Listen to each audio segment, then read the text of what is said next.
Heto na naman ang lola niyo mga kalalabs. Magluluto na tayo ngayon ng mulberry jam mga kalalabs. Ayun na nga pala nga mga kalalabs. Tapusin nyo ng video. At ipapakita ko rin sa inyo kung paano gagawin ito mga kalalabs. At ito muna tayo mamimitas ng mulberry mga kalalabs ko. 3 araw ko yun mga kalalabs na inipon para makapag-ipon tayo ng marami-rami. At makagawa tayo ng mulberry jam mga kalalabs ko. Hindi na nga pala ako umakyat mga kalalabs sa pagkatuktok ng walang hanggan kasi parang safe naman tayo dyan at kung malaglag man tayo ay mababa lang ang babagsak ng lola nyo.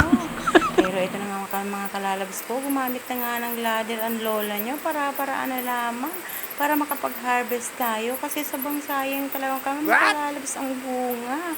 Kasi sobrang dami talaga at ito'y nalalaglag lang. Kaya ang lola nyo ay mga kalalabs inagahan ng bongga para makarami tayo mga kalalabs ko kasi marami pa tayong gagawin. Habang tulog pang aking alaga mga kalalabs ko, andyan na nga ang lola nyo. Nakikipag-agawan sa mga ibon at higad. Buti na lang mga kalalabs ko ay walang higad na nalaglag. 3 araw ko na yan mga kalalabs na pagpipitas kaya nakaipon tayo ng marami at sigurado makakapagpuno na tayo ng isang bote. At ito na nga mga kalalabs ko, umpisahan na natin. Ayan, lulutuin lang natin yan siya sa mahinang apoy lang mga kalalabs at lalagyan lang natin ng asukal. So, brown sugar mga kalalabs ang ginamit ko dito, gawa ng walang white sugar. Dahil hindi gumagamit dito ng white sugar ang aking mga boss. So, ayun na nga mga kalalabs, nag-moist na at nagkatas na ang ating mulberry. Pwede na natin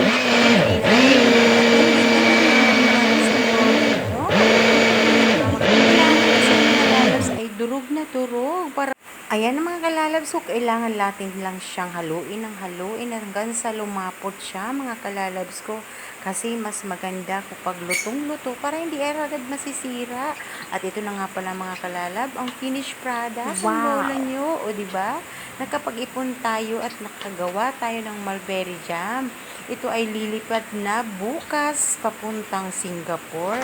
Dadalhin doon sa aming alaga. Mga kalalabs ko, o diba?